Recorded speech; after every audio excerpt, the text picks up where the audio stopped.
Coming up on All About Android, it's me, Jason Howell, Ron Richards, Florence Ion, and our guest, Chris Lacey, developer of Swirl Walls, and so many other awesome apps for Android.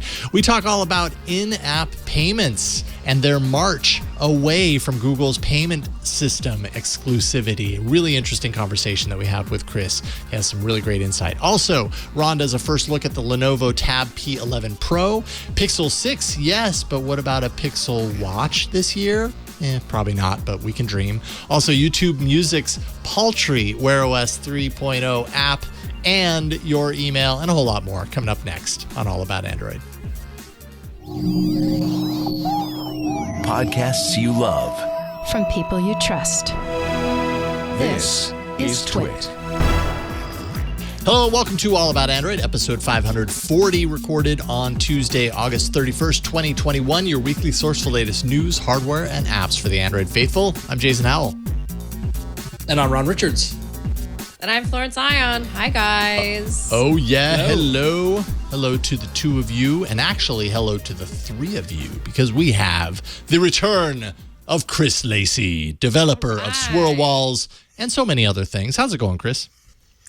I'm waving on an audio podcast, so really well. We have a video component. The viewers enjoy it, so there you go. Chris, how has business been for you lately? Yeah, look, I've been really busy, so I have spent much of almost the last 2 years working on wallpaper related apps. So Swirl Walls is the first product to release there, and I recently released the free version of Swirl Walls, which has been received really well, and it's got a pretty unique component in there as far as allowing people to use all the features for free in perpetuity, called the feature meter. So that's been received well, and I'm just head down trying to create more interesting wallpaper concepts and try and grow it. So yeah, it's been fun. The dedication to wallpaper concepts, is that a result of the success of Swirl Walls, or was that what came first? Like, you had the idea for Swirl Walls and you released it, and like I've been using it since you released it. I love it. But out of that, have you been like, oh, you know what? There's actually a lot more that can be done with wallpaper apps.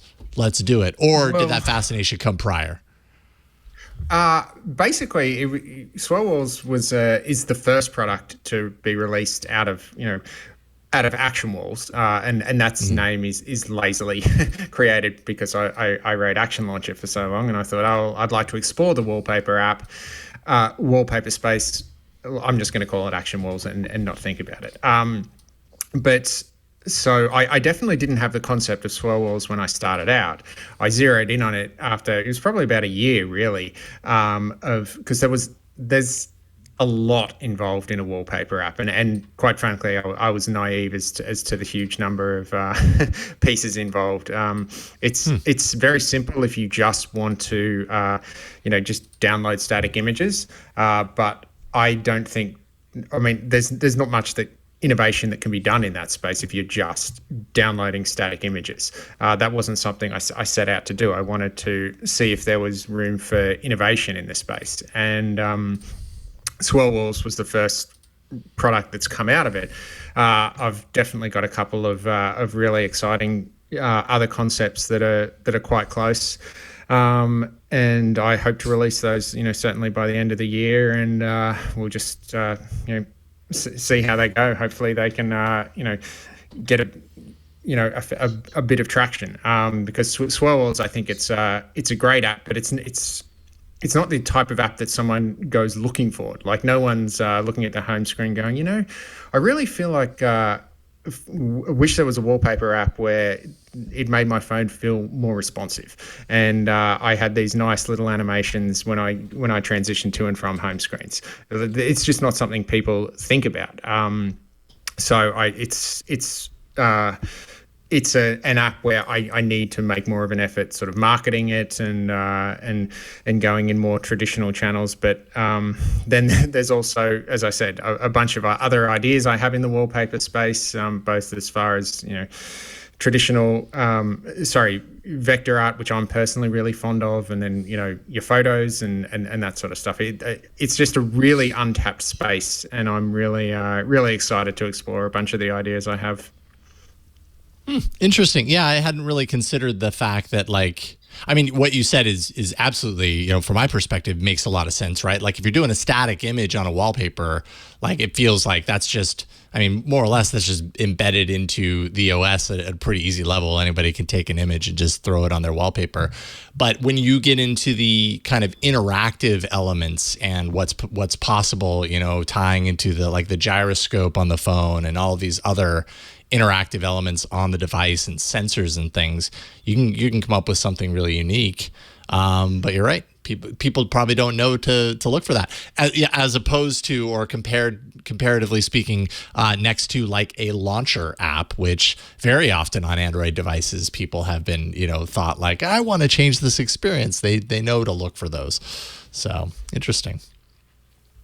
And I do gotta admit, I do gotta admit, I love and respect the, like, you could just do the app or you can innovate in the space, and I think that's like, I think that's the best motivation to go out of the gate with, is that, like, yeah, I could do this and try to compete with everyone else and be focused on the revenue, but like, you're actually, I hate to say from an artistic standpoint, but in it for the right reasons, right? For the innovation. Yeah. Well, yeah. I mean, I certainly, a lot of my childhood was spent playing and admiring Nintendo games and reading about Nintendo games, and Nintendo always speak about looking for innovation, and I am trying to find not just things that are unique for the sake of being unique, but maybe concepts that are interesting and fun, and in Swirl Walls' case, like the fact that you can do a flick, a Wii remote style flick, like that's a ultimately that's a kind of silly thing that sounds ridiculous when you hear it, but once you just have a moment of downtime and you just fling your device just subtly in your wrist left and right and just see the wallpaper spin, like it's fun. So I enjoy kind of discovering little nuggets like that, and I definitely think there's a lot more space for innovation in the wallpaper space. I think it's still largely untapped, and I think the reasons for that ultimately trace back to the fact that live wallpapers are simply not allowed on iOS. I think if they were, this space would have a lot more attention and a lot more creativity, and I'm just kind of pretty happy about that at the moment. I don't think it's unreasonable to think that iPhone will allow live wallpapers at some point, which would be exciting. But until then, I'm really enjoying, pottering around in the space and coming up with ideas. And I'm definitely really. I had hoped that when we booked this in, I'd have my next app ready to go, but it just didn't work out that way. It's unfortunately everything seems to take me longer than it has in the past, which is understandable, because when I write Action Launcher, it's just like I come up with a feature idea and there's no server or back-end component or any external dependencies. I just write the code and design it and release it, and it's done. Whereas there are more steps involved in the wallpaper app. You've got to have a server to download the images, and for the images, you've got to create different sizes for different devices, because you don't want people on lower end devices downloading images that are going to eat up all their memory. And the wallpaper app, it's kind of deceptive. Like, you have to write the app for the wallpaper component, and you also essentially need to write an Instagram style app for the feed and picking wallpapers and that sort of stuff. So it's definitely bigger than I realized when I set out. But I'm pretty happy with where I am at this point as far as the tech stack, and it's not too much difficulty to just add new content going forward. Which it's taken a long road to get there, but I'm glad I'm there. Nice. Well, you're doing great work with Swirl Walls. I'm a big fan of it, and everybody should check it out. Just go to the Play Store, do a search for Swirl Walls, all one word, and you can kind of see what Chris is talking about with the interactivity and stuff. It really kind of brings the wallpaper, and so by extension the home screen experience kind of more to life. It gives it that reactivity that's really, really cool. One thing before we move on that I think I don't know whether you would have seen it, because I know you bought the Pro version. But one thing that I introduced in the most recent update was what's called the feature meter, which allows you to and so that's an innovation that Ron was sort of that I'm proud of, to go on Ron's point. It's a really unique way of allowing everyone to experience everything in the app, because in the previous in Action Launcher, which is still an issue now, the biggest complaint I always get is you hide all the features, you've got to pay for the best features, basically, and that leads to increased churn. People download the app and go, oh look, 7 of these features are behind a paywall, I'm just going to uninstall. And that leads to negative reviews, people complaining, oh, everything, you've got to pay to do everything. Whereas with the feature meter, it essentially acts like a battery on your phone, like your phone battery, and you charge it up by watching a reward ad. And that gives you, 25% of the feature meter or whatever it is. And I think that's a really unique concept that it took a lot of iteration to get to that point, and I'm quite proud of it. I'd just be interested if you had used it, if you had any thoughts on it or anything like that, because it's not something I've really discussed in public to this point. Well, I haven't used it specifically, but I mean, I understand the concept here, because you're right. Sorry. Yeah, that's because you don't need to use it. Right. It's only there if you want to pay. Then you get everything. Then you get everything, which is what you've done. But yeah, I do think it's an interesting concept to allow people to try it for it costs you nothing, right? Yeah, absolutely. I mean, it maybe costs you a little bit of your time, and we've certainly seen apps that do that, right? Like if it's going to be a free app, the developer you've put in the work, you need to get rewarded for your work.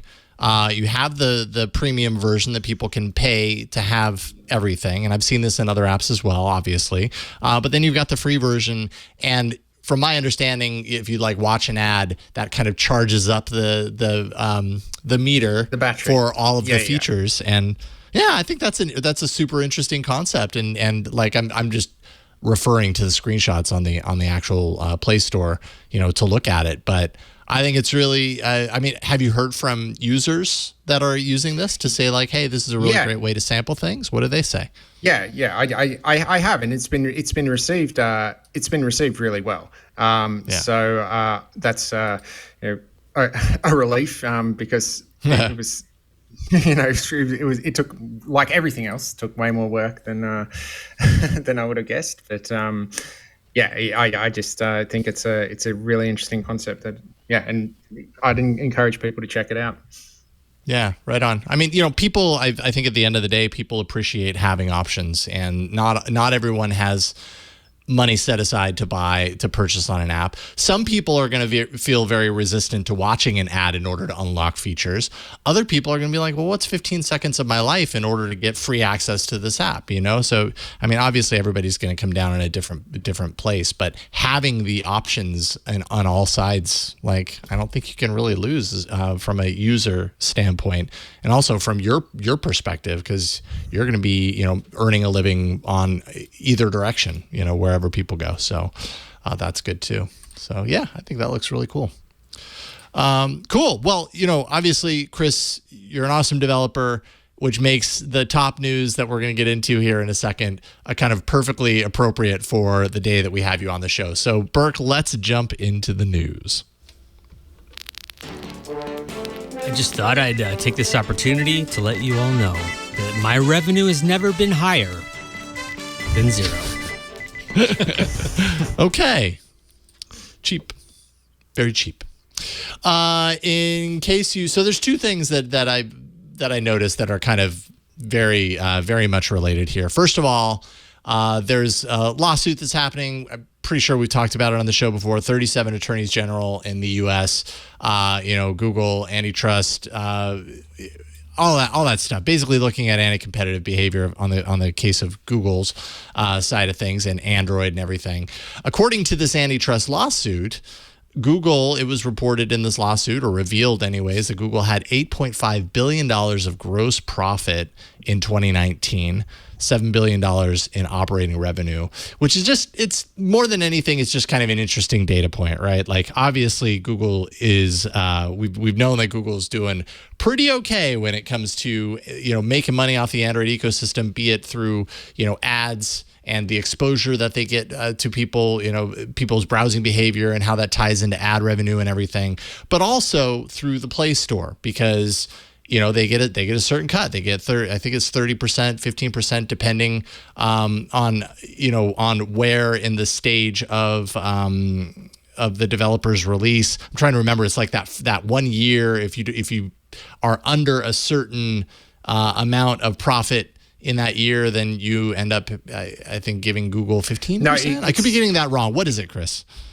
It's essentially a tax bracket. So the first $1 million US that you earn in the year is Google take 15% of that, and then after that it reverts to the 30% for every dollar from $1 million.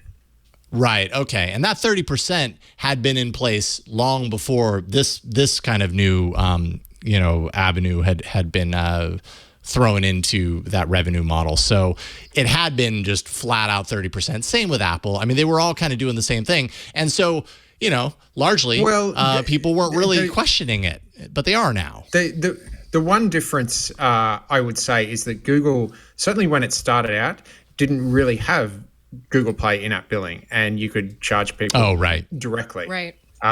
So Google did change the rules to bring them more in line with Apple. Okay. All right. So yeah, and that's a really good distinction, because this really has something more to do with in-app billing than just billing in general, right? Like, if in-app billing would be, I've got an in-app purchase that has to be using Google's payment model, versus I'm just selling an app through the App Store. Is there a distinction between those two? There is. There certainly is from a technical point of view, which is actually a giant pain. They're completely different libraries. I think as far as Google Play is concerned, they're both treated as just revenue. Okay. So that's kind of the first part. That the 8.5 billion, it's just interesting to have a number to point to and be like, okay, Google's making some serious money here. We kind of knew that, but it's nice to have a number. Combine that with the bigger story, or at least the more timely story right now. Both Apple and Google's app stores, they've been enjoying this kind of lucrative revenue for however long it's been with these in-app payments. And now they're finding resistance and force in all directions, but primarily right now, South Korea. There's a bill passed in South Korea that's really aiming to stand in the way of app stores requiring the use of their own in-app payment systems. They've got penalties in place once this passes, which it is expected to be put into place in days. So those penalties would be a 3% fine of South Korean revenue by the country's media regulator. So they're kind of levying that fine. And of course, Apple and Google, they're arguing that using a payment system outside of their own systems, it's inherently insecure. There's high risk of fraud. It has the risk of privacy violations, which I don't think is untrue. I think there is truth to that, right? Like they own the keys to the kingdom. So, I guess that technically means. I would push back on that. Okay, I'm curious. I would push All right, back tell me. Simply because, those same external payment systems exist when you ride an Uber. It exists when you order something on DoorDash. It exists when you buy something on Amazon. What's the difference? Okay. Fair. Yeah. Absolutely. Yeah. Okay, cool. It exists when you subscribe to the New York Times online or make a PayPal payment or use Coinbase. There's no different. The only difference is the fact that it's a digital good. And I just think we have reached the point where, with mobile devices being, for many people, their primary their primary computing device. I just don't think it's reasonable that gatekeepers be this sole party that takes 30% of all digital transactions. I really feel that as we enter a new era of Web3 technologies, it's just unreasonable to think that that gatekeepers can be taking that much for without being subjected to any competition whatsoever. And I don't begrudge Google or Apple's desire to charge 30%. They should be able to charge exactly what they want. Like take Google's.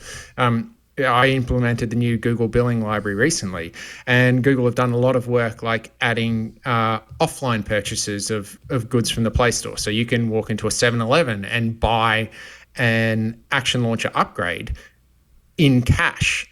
And so setting that up is something that has taken a lot of work by Google's end, and they deserve a cut. I don't begrudge them that in the least. And they should be able to choose what they think their cut is, but it should be open to competition. Someone should be able to say, okay, well, look, maybe I don't want to allow for the such purchases. I just want to use Stripe and take a 3% fee. They just should be open for competition. Is my feeling on it. Yeah. And let me correct myself earlier. I wasn't necessarily agreeing with the fact that doing it outside of those systems is inherently insecure. I think what I was more agreeing with is that Google and Apple have the resources within their payment models to protect against those things. That's not at all to say that anybody else couldn't protect against them either. Yeah. I fully agree that Google and Apple have the resources to do well in, and of course they're not perfect either in doing that. But I completely agree with this and everything that you said, Chris. Now, what do you think about this, Chris? Because Google says that this also enables Android to stay free. More or less, they said that. What do you think about that? I look at this point. I kind of feel like we're talking about companies that are valued. Apple, last time I checked, was valued $2.4 trillion, which is larger than Canada's GDP. Google is 1 point something trillion, like trillion with a T. Like we used to talk about companies being big as being worth billions. Now we're in the trillions, and these companies are under pressure like any other stock, because anyone who buys their shares is looking for a percentage return. So they need to grow meaningfully. And I just really feel like we need to favor competition and allowing different ideas to flourish over, $1 trillion companies getting such massive percentages without any hint of and disallowing competition. As I said, if Google and Apple pick 30%, they should be able to pick that, but they just should not be able to be the have no competition and to prevent people from even telling users, hey, you can go buy in a browser and get it for 30% cheaper. I think those things are just so blatantly anti-competitive, and I really welcome the ruling in South Korea, and Australia's looking at a similar thing as well, which makes me happy. So I just and especially when, like certainly in Apple's case, when they talk about, they just do such a masterful job at conflating privacy with the App Store cut, and they're just so completely disparate things. And Apple are obviously, all these companies are very good at lobbying. I mean, Google as well. It's not like Google, the only money Google makes from the Play Store is Google Play. They make, a huge amount of money from the fact that, as I mentioned, like Swirl Walls' feature meter is built around AdMob. AdMob on Android is an absolutely massive earner. For not Swirl Walls. So I'm not saying Swirl Walls is contributing to Google's bottom line, but the fact that so many free-to-play games rather have, watch this reward ad to unlock this sword, like that is a huge revenue earner. The Google search widget that comes pre-installed on all the home screens, that's a massive earner. So I think Play Store revenues are but part of the way that Google monetizes, Android. And I don't think offering a bit of competition is a bad thing. I mean, it's hard. It's hard to argue with that. Yeah, it's hard to argue with competition. I mean, like that's the thing is that like this is the catch-22 with all of this, and like watching these lawsuits both on the Google side and on the Apple side follow through with it. You know, if you're following along, and at the crux of it is that how antitrust or anti-competitive tactics are they doing, but at the same time, is there a question of scale where these companies and these marketplaces and these you know, kind of these, you know, islands of iOS and Android and stuff like that have gotten so large, who's trying to compete with them and who's stopping? Like, is what they're doing is what Google does truly stop anyone from competing them? Or if GetJar really, you know, was able to raise $500 million and really make a go at it, could they make a run at Google and Android? And you know, and I guess the best argument is Amazon, is that Amazon tried and didn't really, or they found their niche within hardware and that sort of thing. But I really have to wonder is that, like, I'm all for competition, and I think that's what makes, you know, that's a good piece of capitalism. You know, we've talked a lot about the bad parts of capitalism, but I wonder if these have gotten so big that they're too big to compete with, even if you could, you know? So I think it's a reasonable point. I think some of the details that came out recently as, in the discovery with Epic's case versus Google, and how the fact that Google basically made a bunch of deal and did calculations as far as how much money they would, how much Play Store revenue they would lose if a bunch of game developers jump ship to the Epic Games app on Android, and made a bunch of side deals saying, you know, we'll give you this Google Cloud revenue and that sort of, or this amount of free advertising on YouTube. I think that's where it's like, that makes it really hard for just straight competition. If you're going to other parties and offering these sweeteners. And I have no idea about the legalities, about what's legal there, but I think that makes it very hard for other stores to come pre-installed on Android phones, and without, you know, with it being as convoluted as it is really to install different stores. If companies can't make deals to meaningfully ship an alternate store on a device, it makes it very, very hard to compete. It makes it hard to compete, or was Google just very good at their business? You know, like that's where either side of it. I think that, you know, Google, because they grew over the past 20 years and diversified and added new services and things like that, they're able to be more competitive. I mean, I just feel like you could look at all this and flip the prism and look at it in the other direction. And that's what makes this stuff so hard. And that's what makes, like, when the EU gets involved and is just kind of like slaps down any sort of, any sort of competitive practices. And that, you know, it makes it a little challenging, because why should what a company sees as a benefit of working with them, why should that be seen as anti-competitive? And I'm being devil's advocate here. I'm not saying I necessarily agree with it, but no, I think yeah.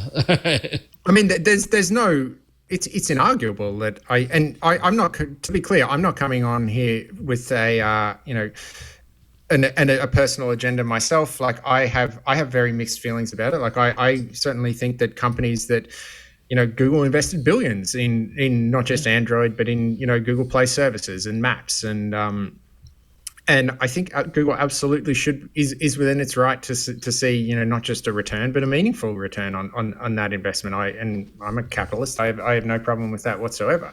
But I think when it gets into some of the details that have come out in the discovery thus far, it makes me a bit uncomfortable that Google are actively going out of their way to offer these sweeteners, which in a sense, you know, Android is far more open than iOS, for instance. iOS, there's no capability to sideload apps or download alternate stores. Those things are technically possible.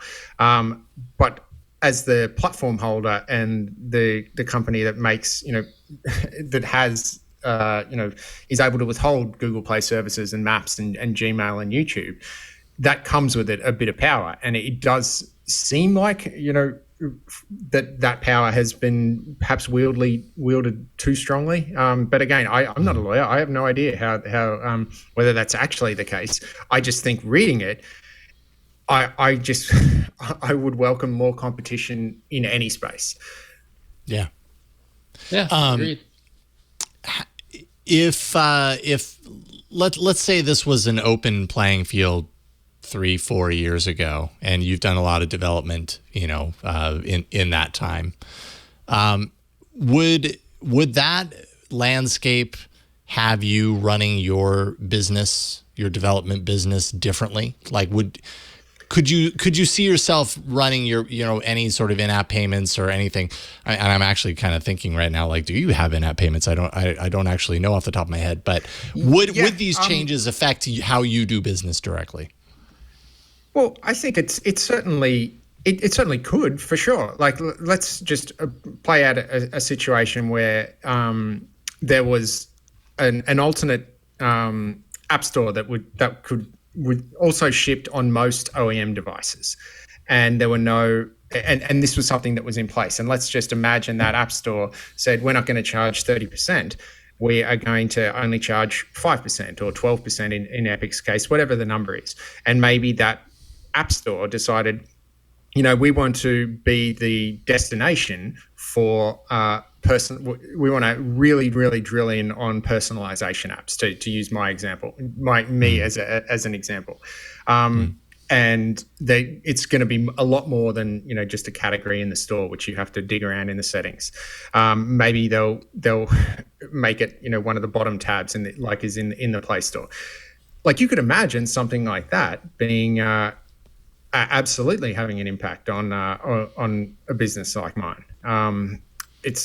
It's hard to imagine because obviously it hasn't happened, but you never know what would have happened with more competition.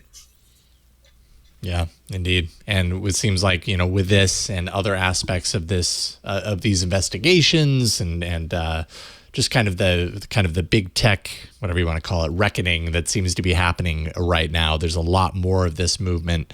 It'll be really interesting to see 2-3 years down the line how different these businesses are. And, I would imagine the world's not going to end. These businesses are going to figure out how to still do what they do to serve themselves as best as possible. And hopefully the benefit there is that a whole lot of other players involved in all of this stuff have a better opportunity to create and innovate and all that stuff. So I think that's like what you've hit on there is a big point for me. Like, I did a sort of mini tweet storm about this the other day. I think, and I was focused more on Apple at the time because I think one of the biggest things that I find really egregious, certainly on the Apple side, is that they have this rule that mandates that all browser apps must use the Safari rendering engine on iOS. And I think maybe you could make an argument that was valid at the time, but I don't see how that's valid whatsoever. So even Chrome, which uses the Blink rendering engine on all its other platforms, must use Safari's renderer on iOS. And the thing I just can't escape from is if that rule existed with Microsoft in 2008 when Chrome first released on Windows, and Windows had 90+% desktop market share, and Windows was the platform where Chrome really grew. But if Microsoft had that rule saying you need to use Internet Explorer's rendering engine, Chrome would never have existed. And you think about all the good that's come from Chrome as far as fast JavaScript, the innovations the derivative innovations that have sprung from Chrome, like Electron, which powered so many apps, Chrome OS. Like, there's just so much innovation that came because there were no roadblocks in place. And I really worry that a lot of the arbitrary roadblocks that are in place are going to hamstring us as we go into the next phase of, Web3 technologies and just how that's going to limit innovation. And I think a really good example might be the Brave browser have what they call a Brave authentication token, which essentially tries to reward users for your attention as you browse the web. And that Brave's spoken a bit of, so basically you watch you open a new tab page and there might be an ad for whatever it is, and you slowly accrue BAT, which is this token, and then you can decide okay, I want to tip, I watch this YouTuber, so I'm going to tip this YouTuber for this video. And because it's money, it's BAT that you didn't have to fund this in a wallet or anything. It was just given to you. It's become a pretty vibrant community, especially with YouTubers, of people tipping creators directly. Now, that's something that's that Apple are not allowing on iOS. Android are. I think by and large, Google's a lot better at the open ecosystem than iOS. But imagine if there was an API that allowed any app to generate BAT and allow people to tip creators. Like, imagine a podcast playing app where someone could be listening to the latest episode of Twit, latest Twit show, let's pick all about Android. And someone said, I really enjoyed that episode. I'm going to tip them half a BAT. I want to live in a world where we're free to explore such monetization systems.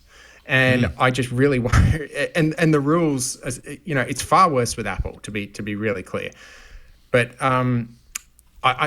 but what's also true is that if something can't happen on iOS, then it's not going to get much attention. The VCs that fund so many companies, they've all got iPhones, and and they want to see their the product that they're funding. They want to be able to use it on their iPhone. So it's the lowest common denominator stuff a lot of the time. So I just really feel like app stores should absolutely have rules around inappropriate minor content and terrorist content and such things.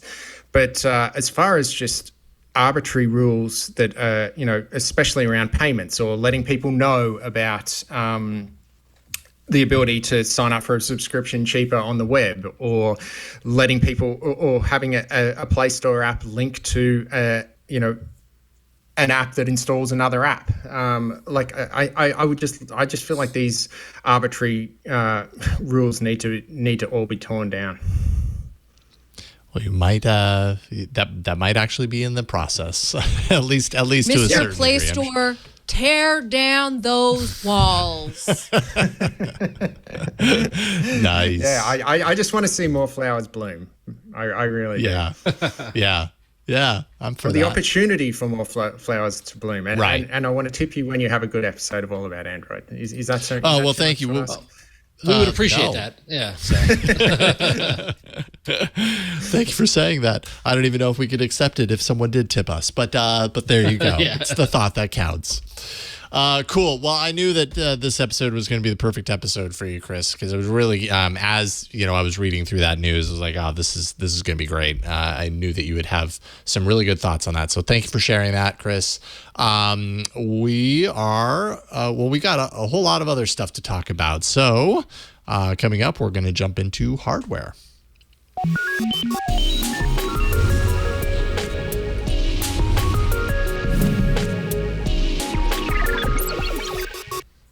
Alrighty. So those of you who watched last week's show heard me talk about my tablet woes. And those of you who watched last week's show live and stuck around for the after show, and I don't know if this made it on Club Twitter or how that all worked or whatnot, but you might have been aware that I pulled the trigger on the Lenovo Tab P11 Pro tablet.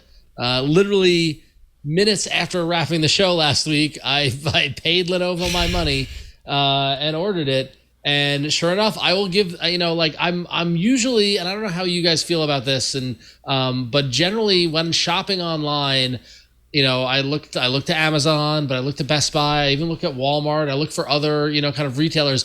I am loath to purchase directly from a hardware manufacturer. I don't know why. That's just like a weird bias I have. I figure you get cheaper prices out there, whatever. But with the coupons, I found a coupon online for Lenovo that made it even cheaper. I bought directly from Lenovo. I got to give them credit. I ordered it Tuesday night. It was in my hands on Saturday. Nice. So, promptly packaged and shipped and everything. And here it is right now in my little hands. There it is, the Lenovo Tab P11 Pro. And so I thought, I don't have the fancy camera rig that Flo and Jason have, and I did open it already because I couldn't wait. But ahead of a full review, I thought we'd do a little quick unbox. Mm-hmm. There it is. You can see, so here as we open it up, you can see the tablet comes nice, shiny, and black. You can see my desktop now.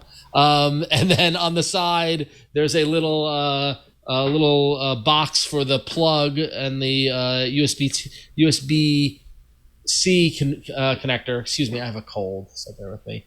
But here is the tablet, nice and shiny and black. Let me turn on the screen so that will minimize the background. But there it is. I gotta give kind of first look, kind of first glance, kind of. I want to lower the brightness so you can see it.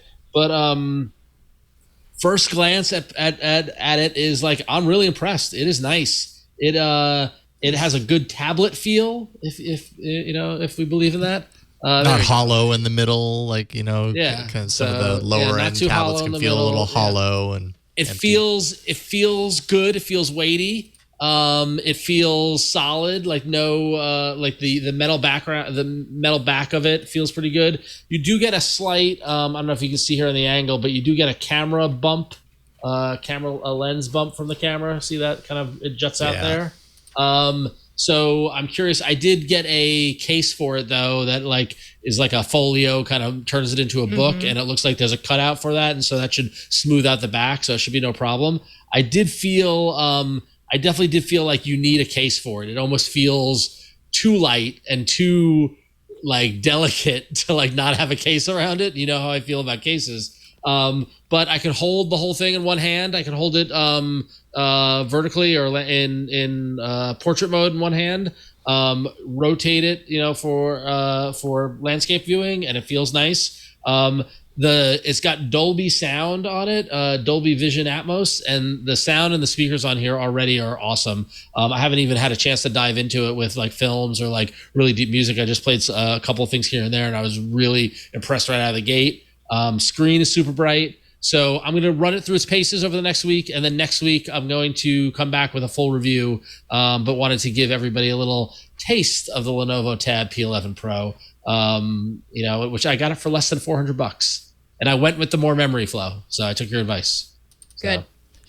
Yep. Yeah, because Lenovo's having a sale on their site, and then you ended up finding a coupon code for it as well, right? I did. I found a coupon code that took an additional 15% off, so I got it for under $400. That's not bad. 400. Yeah. Awesome. So, and I'm sure that they were priced aggressively because I'm sure they're clearing inventory for the next new thing.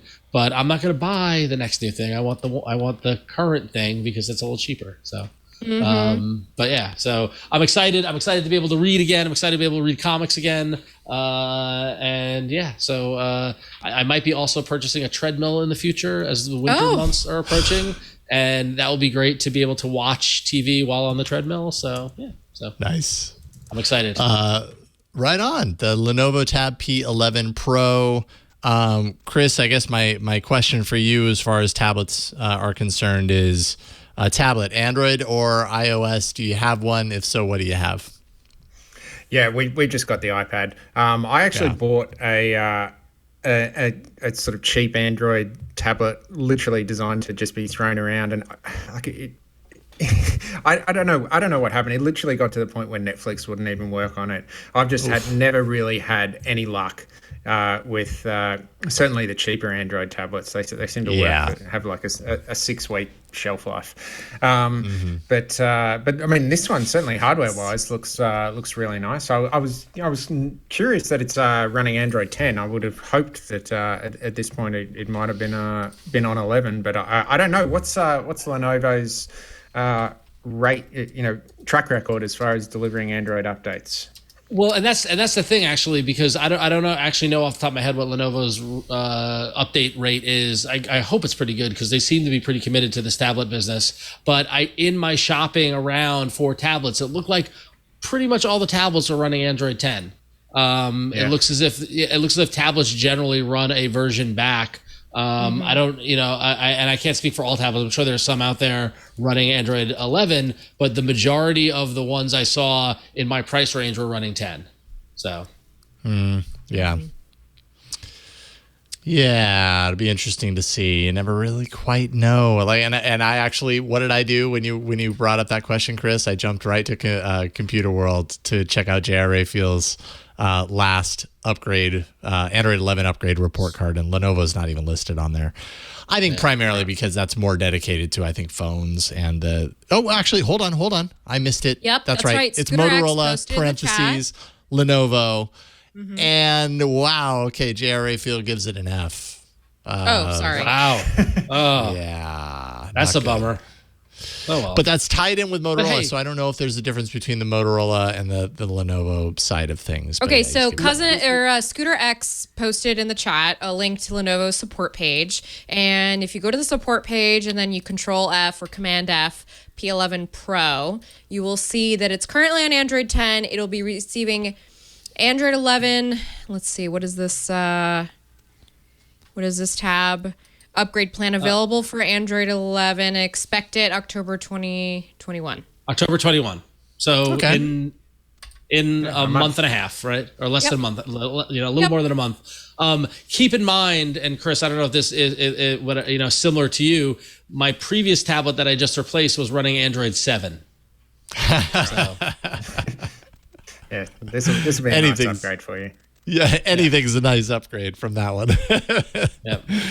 From that, you used that to its bitter end. Yeah. Yeah. I sure Good. did. Okay.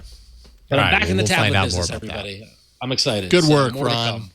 Way to go.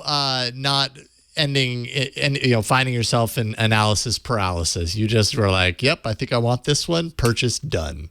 Yep. I just pulled the trigger. Enjoying. It's got to happen. And unlike, I know this happened to you, Jason, it happens to Leo. A new tablet model was not announced the next day. So I lucked out there. Good. You're on borrowed time. I'm on borrowed time. Admittedly, I know I'm on borrowed time, but it's okay. So as Android users, it feels like we're always on borrowed time as far as that's concerned. Cool. All right, Flo, you got the next one. God, speaking of as Android users, so those of you who are looking forward to upgrading to a new non-Samsung smartwatch, you might still be waiting a little while because the newly announced Fossils Gen 6 line of Wear OS watches, they are out. They are official.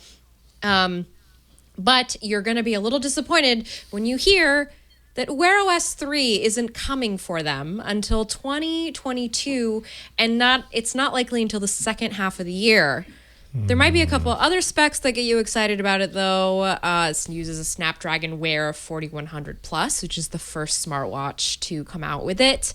It's got a purported 85% higher performance and 25% reduced power consumption, up to 24 plus hour battery life.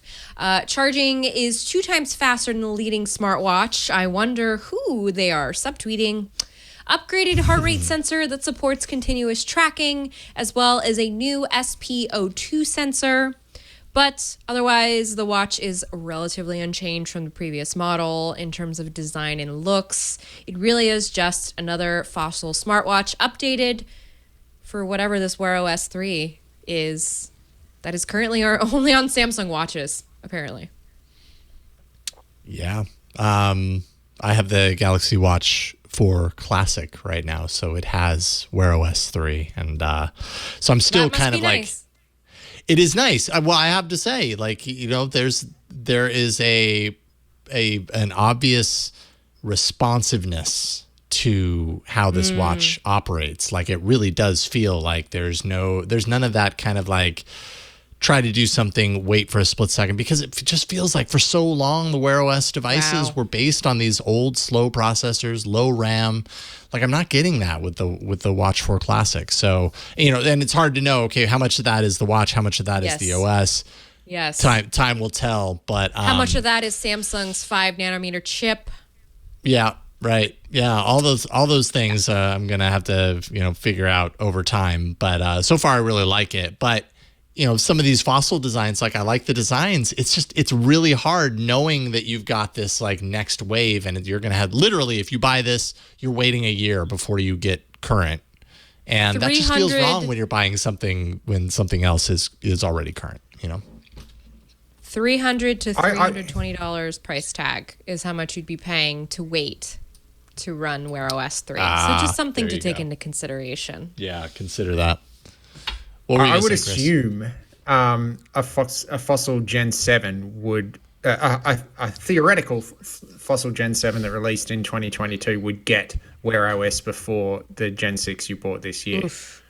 That's a really good point. That is a really, really good point. Of course, we don't know about a Gen 7, so that might not happen. But still, sure, that would make a lot of sense, right? That Fossil would have something in the coming for next year, and being that it's so close to their ability to update their other watches, that they just release it with that system. So I don't know. So buyer beware. At least understand what you're getting into when you're plunking down the $300 for this watch. You might definitely be beware. Definitely beware, because I just wrote about yesterday how like Strava is updated their wearables app to coincide with the Samsung Watch release, but in doing that, it's killing support for Wear OS 2. And you don't want to be running an older version of Wear OS right now, because it's in this transitionary phase, and you don't want to get left behind, especially with how much this stuff costs. Yeah. Yeah. Yeah, indeed. But they are nice designs. I like the designs. Yeah, but just wait. Yeah. Google I/O is right around the corner. Come on. Yeah. I suppose Google Life I/O moves so fast. Yeah. I mean, it's not right around the corner, but we are on the other side of it. What I'm trying to say is life moves so fast, it'll be May before you know it. And then it'll be me and Ron's birthdays. Yeah. Do you think Google will ever do a, within the next 2 years, say, not this year, but within 2 more Christmases, do you think there'll be a Pixel Watch? Man, we keep hearing about the rumors of this thing. At some point, the smoke's got to lead to fire at some point. Yeah. But I feel like enough time has gone by. Like, I still think Google's strategy is to let the OEMs, let partners, and their interest in Fossil and all this sort of stuff, like, let them all do it. And I don't think we will, to be honest. Really? Yep. Yeah, I don't know. Google is not very good at keeping acquisitions. Secrets. Even with the Fitbit acquisition. Yeah. I mean, they've invested in Fossil. They purchased Fitbit. All the pieces are there. Maybe they're not ready yet. I don't know. What do I know? So maybe they haven't clear regulatory hurdles. Perhaps. Maybe. Perhaps that's the big leash. Maybe it would be too anti-competitive. Yeah, they're in a lot of hot water already. They already owe the EU a lot of money, and I think Australia. Chris, do you want a Pixel Watch? I would like to see Google's take on it, sure. Yeah, same. Yeah, me too. I think it would push the whole ecosystem forward. I am someone that, I think the Apple Watch is hideous. I think it's about as lovely as a rounded rectangle could look, but I think just circular watches look so much better.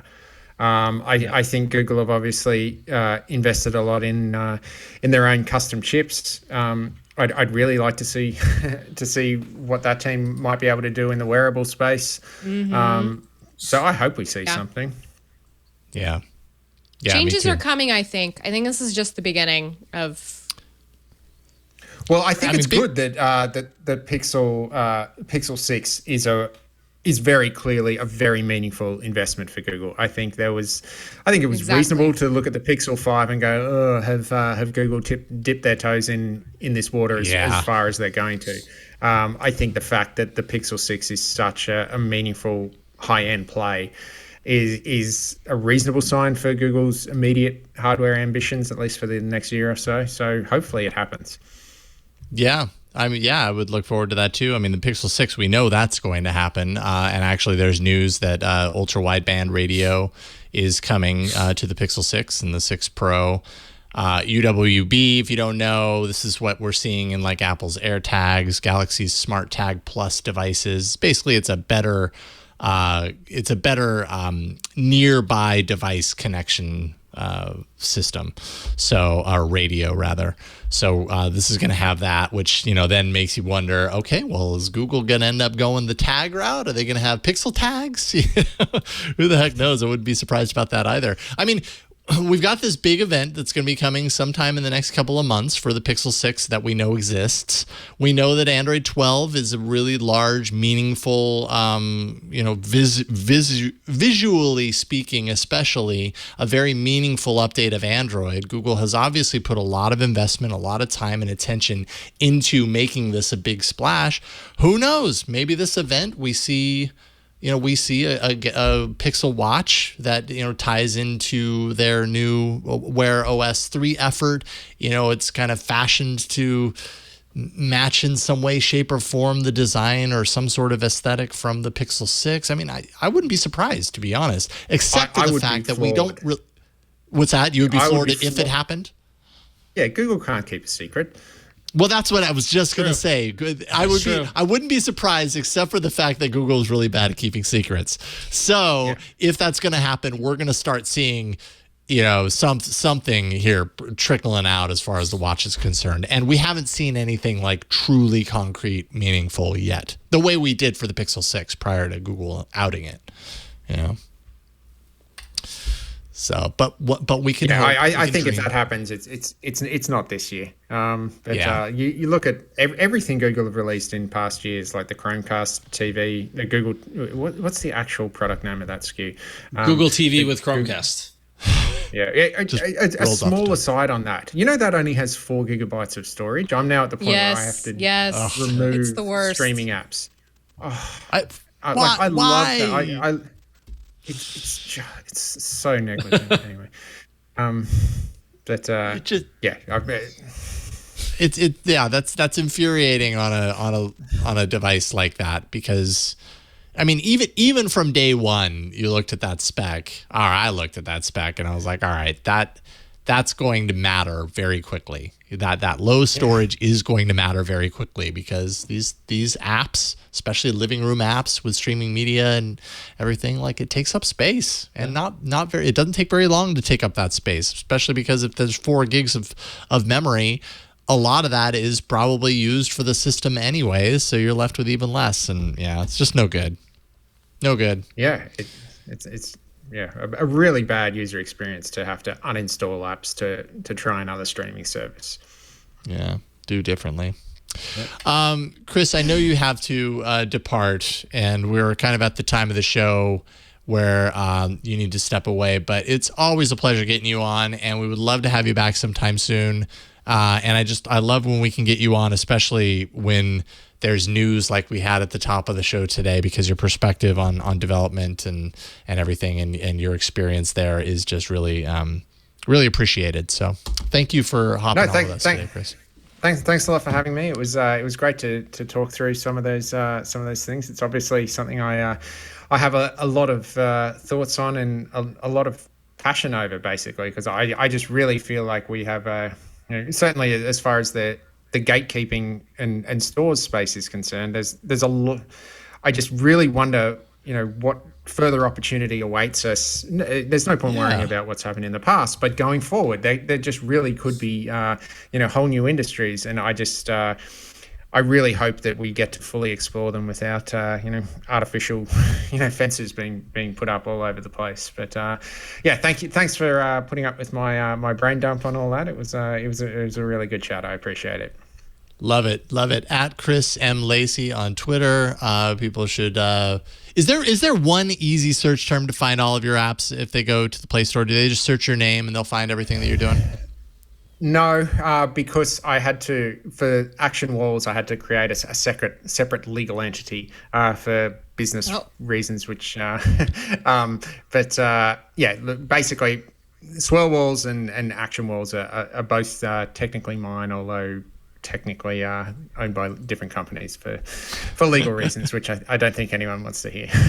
Got it. All right. Well, everybody go to the Play Store and search for those apps and check them out for yourself, be it paid or unpaid, because you have systems for both of them in place. So good stuff, Chris. Thank you so much. Okay, thanks a lot, everyone. Good seeing you. All right. Good to see you. Bye, Chris. Bye. We'll talk with you soon. All right. Fantastic. I'm Cabin bummed. Who's going to give us all our insight now? We'll do our best. Chris. Yes. We'll do our best coming up right now with apps up next.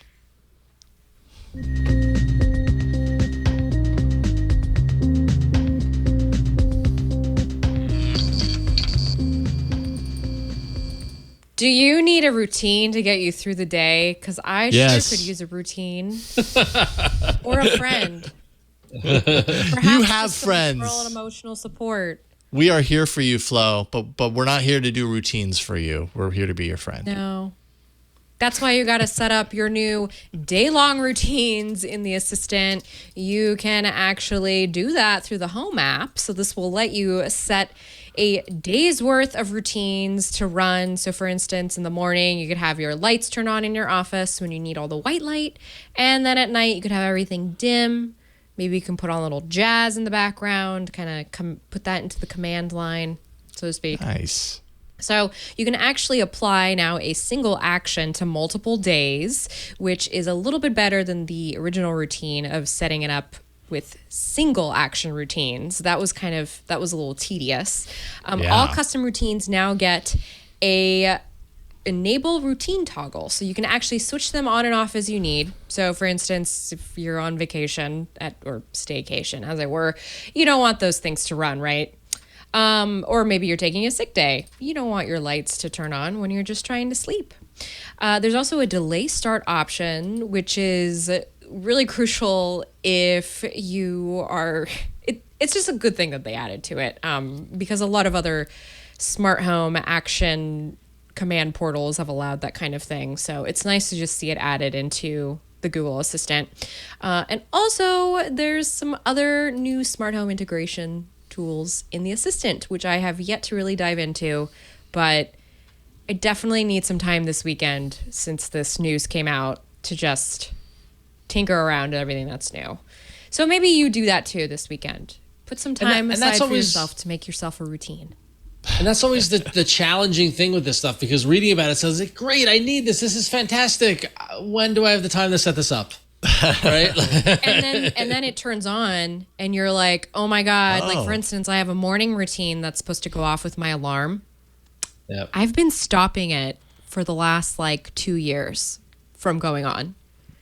So It's become this way for me to wake up in the morning now where I have to get to the alarm and then I have to make sure that I stop the routine from turning on. Because I'm not ready. Why do you still have it? I'm not ready for the room to blast me with lights. I don't want it yet. It sounds like that routine is not serving you anymore and you just need to deactivate that. You need to move on. It was put in place with all the right intentions of me trying to do better for myself, but sometimes it's okay to let it go. Just let it go. This is why they give you choice, which I appreciate Right. because I would be really angry if this were forced on me.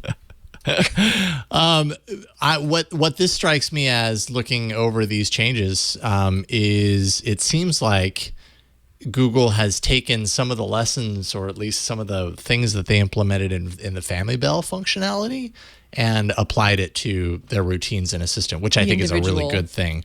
I made no secret about it in past episodes. I'm a huge fan of Family Bell. We still use it. It's a really great way of scheduling very specific alarm clocks for specific things that our entire family, it sounds off in different rooms depending on where our kids are at a certain time. It was instrumental last year when we were doing all distance learning.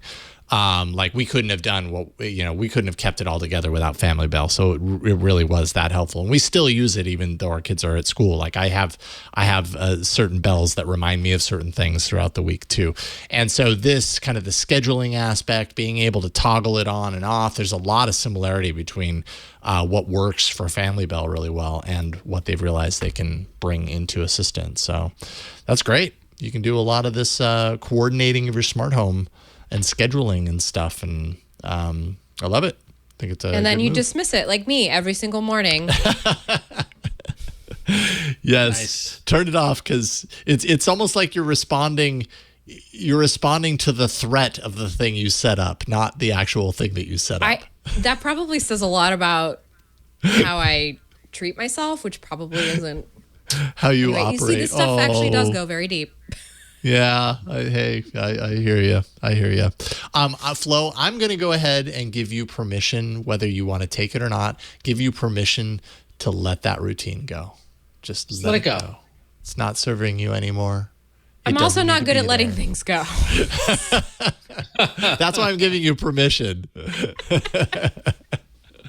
It's all good. You do what you want to do. It's a struggle.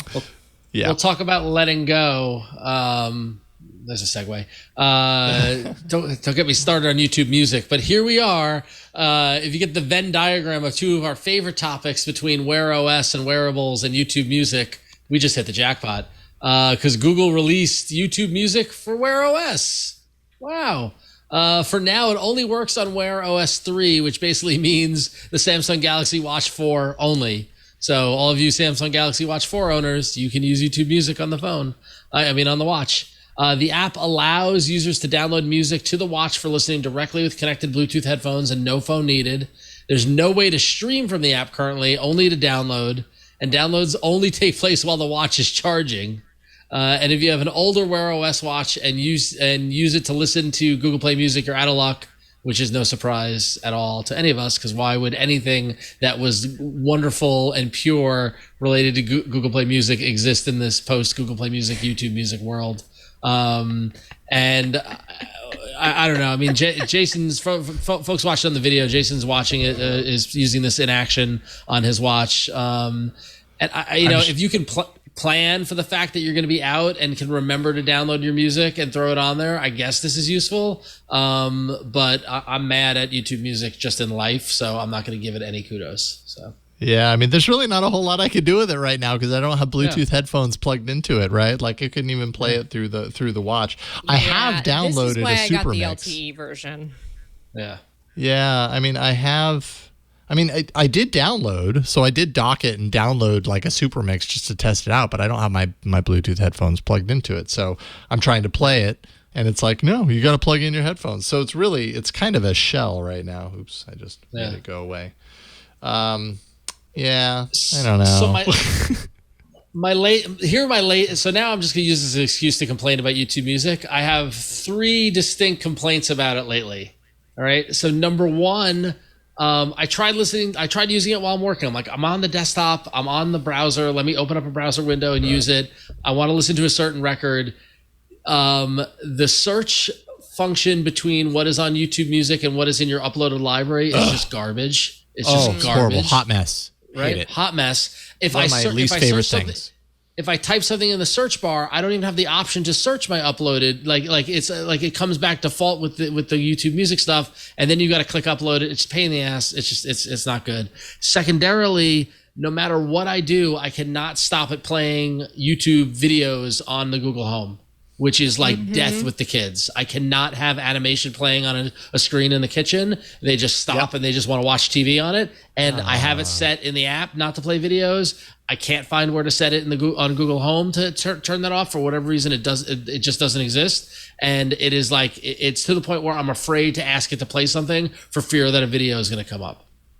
I couldn't help but notice, Ron, are you sure you're not me like 2 years ago when these things first came out? Because I'm pretty sure I said exactly what you're saying right now. Exactly. But the thing was that like it was like, great, there's a setting in the app, like open up the app, go to your settings. It's like play videos from YouTube, click off, like that sort of thing. Yeah. The other thing that's annoying me about the Google Home, what I really want to figure out, I would love to have somebody from the YouTube Music team on to talk about this, to figure it out. I want to know how the app works with the Google Home itself, because they are not talking. They are not, like I am asking for music that I know is in my uploaded library, and I cannot get it for the life of me to play on the Google Home at all. Frustrating. Like there's a album called Slip by the band Quicksand. I said, okay, G, play the album Slip by Quicksand on YouTube Music. Like that's the query, right?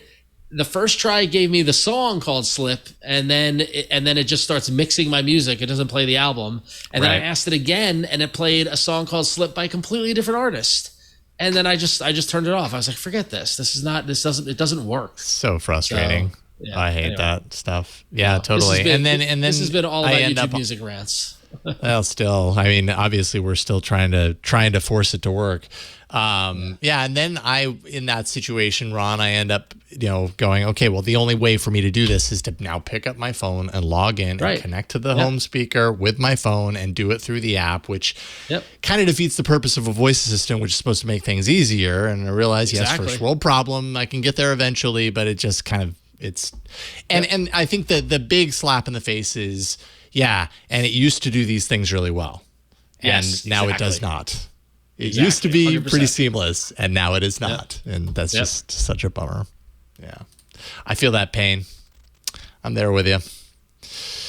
Let's see here. Finally, just real quick, if you are a router of your devices, then you are very familiar with Magisk. And we talked about Magisk on the show previously. It's a systemless root method. It actually allows for you to make modifications on your OS without the system actually knowing that a modification is made. So, for example, an app that checks for these kind of changes, if you were to do like a super user, a super SU like root method, that changes the system. So apps like Google Pay recognize that the system is not pristine, and it won't work because, Google's protecting your money or whatever. They've got security systems in place to be like, the system is not pure and pristine, therefore you can't run this app. Netflix also does this. Well, Magisk is a systemless root method. So it's a way of making these modifications in ways that apps like Google Pay and Netflix don't notice it. They aren't able to recognize that. Well, John Wu is the developer of Magisk. He was hired last year by Google. We talked about that on the show when it happened, but specifically for the Android security team. And so at the time it was like, okay, well, you developed this tool, this root tool that everybody loves, very popular. And now you work for the Android security team. There's a conflict of interest there. Like, will Magisk continue? He was very positive that it would in some way, shape, or form. Now he's written about it to say, hey, y'all were worried about Magisk development. I plan on continuing to work on Magisk, even in light of this apparent conflict of interest. Google's okay with it, but they're going to review his involvement, he said, with extra scrutiny going forward. But he also announced some changes, and it's kind of a bummer. A change is coming to something called Magisk Hide. It's a module, and Magisk, just if you haven't used it, a lot of its power resides in this like modular system inside. So you can like look at a list of modules and be like, I'm going to use this module, that module, whatever. This is a module inside the system that actually would allow users to hide root from Android apps, like Google Pay. And apparently that is no longer going to be in as part of the system, from my understanding anyways. I might be getting it wrong, but that tells me, hey, you might have some downsides when running Magisk that you didn't used to have. Also removing the Magisk module repo, which is kind of like it's almost like an app store for these modules. It made it really convenient because it was kind of like there in the app, and now that's going to be moved to GitHub. So yes, changes coming to Magisk. It's not going away, but these are, at least in my mind, a few pretty significant changes to how it has been used so far and what people really like about it. So could be kind of a bummer for those of you who still root your phones. I don't really root my phones anymore. I have a rooted phone, so I've used Magisk a little bit on it just to like get familiar with it and everything. But remember when you used to root? You used to root all the time. All the time. It was that was equally a part of my Android experience as anything else we talk about on the show. That was just like a major part of Android. A major attraction for me was rooting and ROMing my device. I don't do that anymore. I don't have the time. People will never understand. Who has the time? Who has the time? That's the question. Who has the time? I mean, I had the time then, apparently. I mean, it was not outside the realm of possibility that, a handful of weeks or a handful of nights every week, I was up watching TV at like midnight, throwing a new ROM on my phone before I went to bed. It was just like what I did. Like, I'm going to see what this one is. At the end of the day. Yeah, totally. I was really into it. Anyways, if this change affects you, like I'm super curious to hear from some of our listeners and our fans who maybe, if you do root or ROM your devices or whatever, what do you think about this change? What do you think about Magisk? Send us an email, AAA@twit.tv, and we will read it in our feedback section, just like the one that is coming up next. All right. Boom. Like magic. Here it is, AAA@twit.tv, 347-SHOW-AAA. If you want to send us your feedback, you can. Like Len did. Len wrote in, and what did Len say? Len said, in response to the conversation in episode 539 about losing the free Google Photo backup on Pixel devices, that was Tom Walker's email, I wanted to make a recommendation for an alternative backup. My recommendation is Amazon Photos. I never hear anyone talk about it. I wanted to remind/make people aware that unlimited photo backup is free with your Amazon Prime account. For someone who has a Prime account and doesn't want to spend the money for a Google One account, this is an excellent alternative. It is even an excellent alternative if you don't already have an Amazon Prime account because of all the other benefits you get. Personally, I back up my photos to my NAS with a free 2 gigs of storage I have on my Dropbox account. From the NAS, I back them up to Amazon Photos. From someone without a NAS, you can directly back up to Amazon Photos because they have apps for all platforms. And that's totally true. That's a part of the equation that I never consider. I never think about. It's just not part of my workflow. I suppose I could just also have my stuff backed up there because more is better than less, I suppose. But have either of you spent any time or set up backup to Amazon Photos? I forgot that you can do Amazon Photos. I've actually ordered prints through them, which have been really nice. Good quality. Oh, okay. So directly from your photos on Amazon, like the account? So you have some photos backed up there? Well, I had to back up photos for that. In order to do that. Printing out those photos. Oh, I see. I mean, if it's free and unlimited, why not? Why wouldn't you? Yeah, that's what the Google Photos value prop used to be. Right? Yeah. Well, yeah, free you're right. Unlimited, right. You're right. That's what it was. Yeah. Does Amazon Photos allow for video, or is it just photo? That's a good Yeah, it should question. allow for That's a video. good question. Yeah. As an aside, I started also using OneDrive in addition to Google Drive and Dropbox, which I realize is a lot to pay for, but with the way I compute, it just made sense to have multiple backups in the cloud and also a local backup. So, Yep. I've got it repeated about 4 or 5 times over at this point. Not a everything, bad thing. but at least the photos. The photos are backed up from 2010 and beyond. Yeah, you don't I wish it's one of my biggest regrets is that I think my Google Photos kicks in, I want to say maybe around 2012 or something like that. And then I've just got a disparate grouping of folders on a hard drive on my Mac Mini that I need to organize and upload and get them there. I looking back on my digital life, I maintained my archives poorly, and I'm disappointed in myself. Me too. I feel like I got my It's first been digital a camera 3 or in the 4 year in the 90s, and I don't even know where those cards are. Those SD cards are. It's it's I still have a PC in my sister's basement that died, but the hard drives are in there, and I know there's a ton of stuff on those hard drives, and I'm I don't even know how I can get them.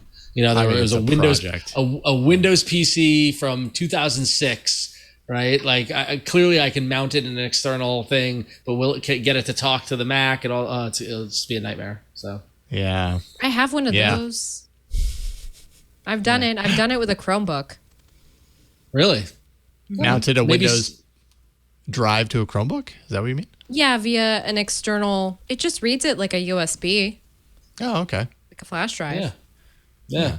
That makes sense. Right after I find the time to set the all day long Google Assistant stuff, and then when I clean up my YouTube Music library and Google Play Music to catch up, the long list of things I'll do in my digital lifestyle when I'm 70. It's great. Yeah, I started this before I got pregnant, knowing that I would have a child, and then my opportunity would be gone for quite a while.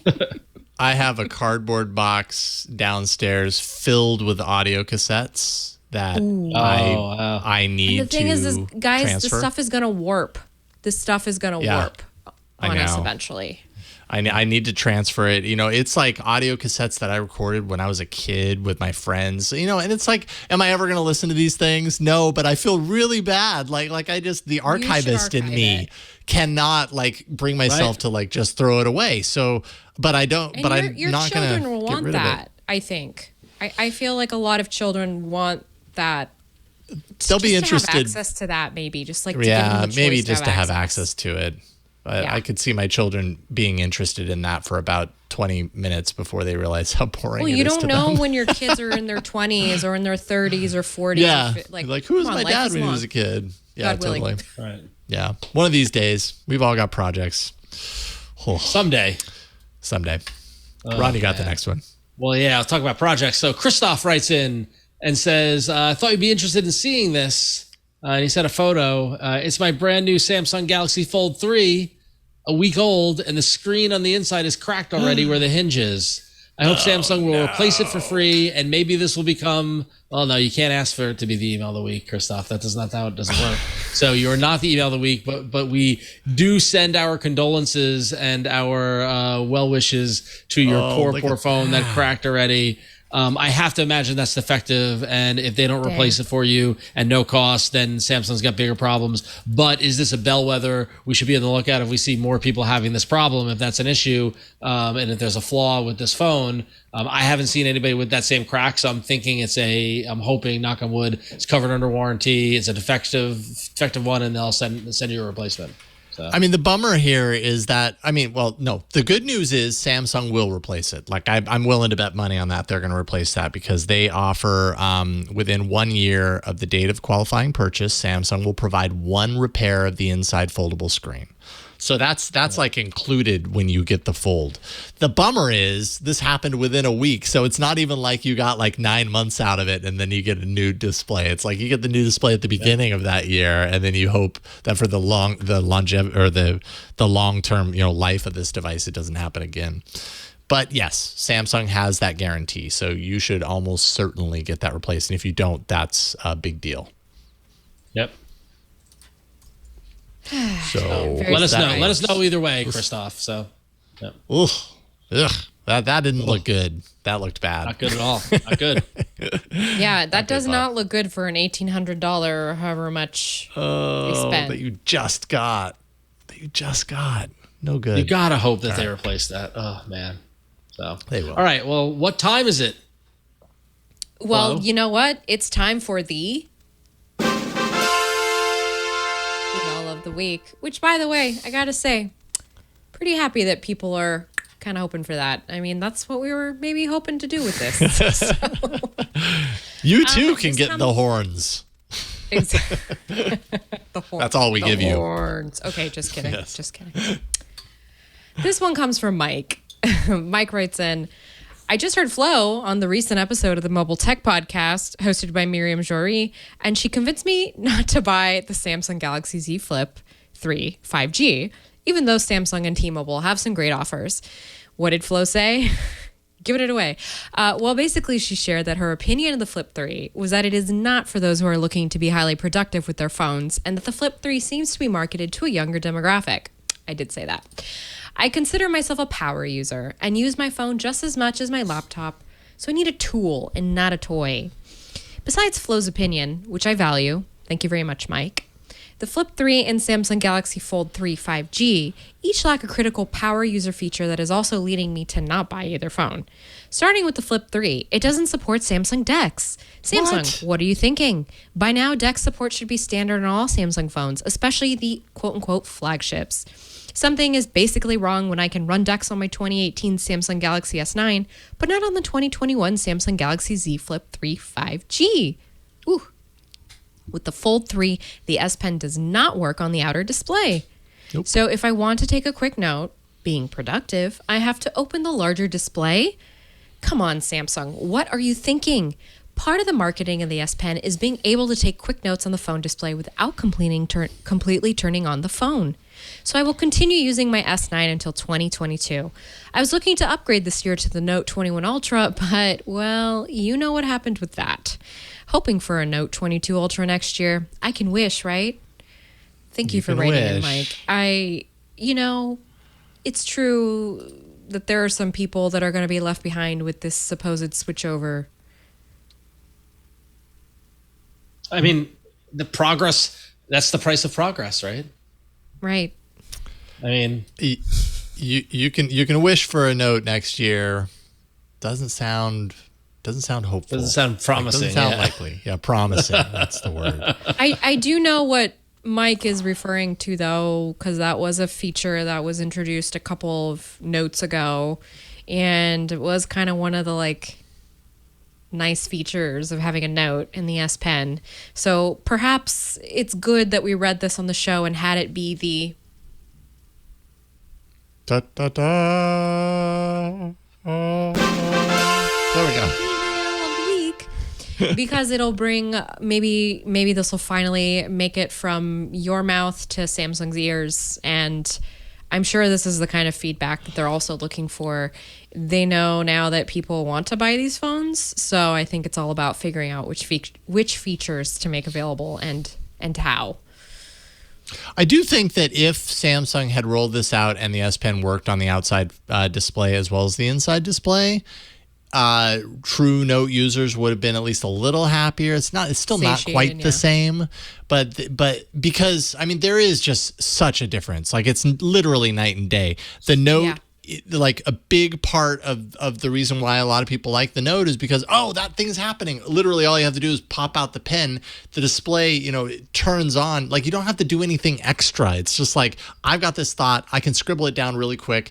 There's no delay there, but having to unfold the fold in order to do this stuff, it might seem like it's not much, but it really is, especially because the fold, when it's folded out, is not very easy to hold with one hand. The Note, super pocketable. You're not going to drop that sucker when you're taking your Note. On the fold, I could see myself especially unfolding that and trying to hold it and totally, doing a Jason and it's dead. And so I'm not going to take that chance, and so they're not the same device. It's not the same kind of device. I love, by the way, we recognize the doing a Jason means fumbling and dropping a phone from a height of nearly 5.5 feet, because Jason is, you can't tell on video because he's sitting, but he is Paul Bunyan's got nothing on Jason. And so when when Jason drops a phone, it actually, there's a whole mathematical equation about the speed of gravity and all this sort of stuff. It's it's really, Jason could be an entire stress test for phone drops. It could be a whole side business, Jason. So. Yeah, it passes through the clouds and emerges. And it's a whole journey from my hands to the ground. So... Mike, thank you for writing in, and thank you for being the email of the week. All right, we have reached the end of this episode. Big thanks once again. He's no longer here to hear this, but we gave him his accolades while he was on. Chris Lacey, always a pleasure to get Chris on, to get that developer perspective. He's just a great guy, so good to have you on, Chris. Flo, always great to get you on, too. What's going on with you? What you want to talk about? Man, there's a lot going on. A lot of stuff I can't talk about, but you can read my work at gizmodo.com. I have an easy little link, flowrights.tech, that'll take you straight to my author page. And then if you want any more information, like how to join my Discord or where to find me on social media, you can check that out at florenceion.com. Awesome. Make sure that you do that. Thank you, Flo. Good to see you. Thanks. And then Ron, what about you? So I've got a lot going on that I can't talk about also, Flo, so you're not alone. Also, can you go back and watch this episode and see the moment the Dayquil wore off? That's always a fun time. As I'm getting more and more congested.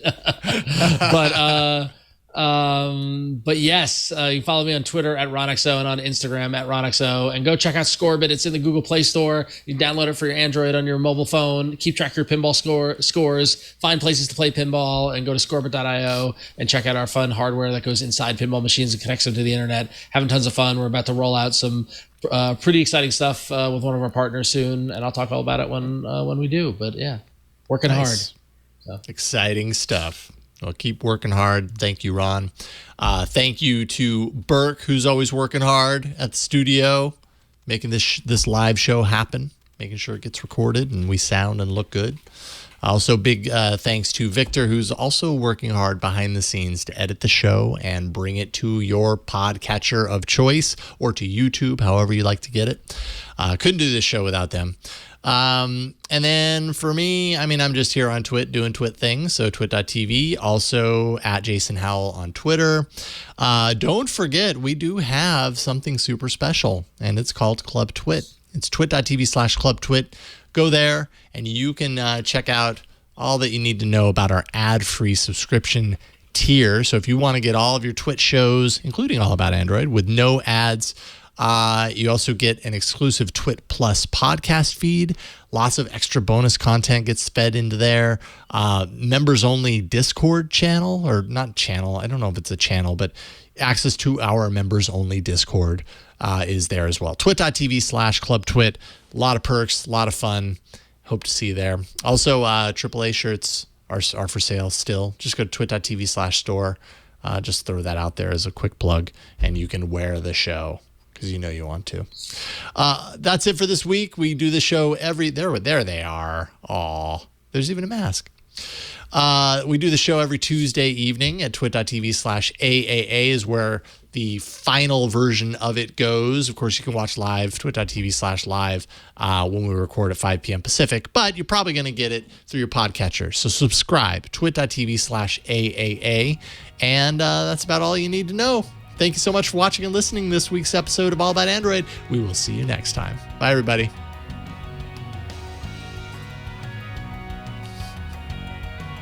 If you find yourself talking to those virtual assistants in your house quite often, or maybe you can make your light turn on and off with the touch of a button, well, Smart Tech Today is the show for you. Join Matthew Casanelli and myself, Micah Sargent, every week as we talk all about smart stuff and the fun that comes along with it.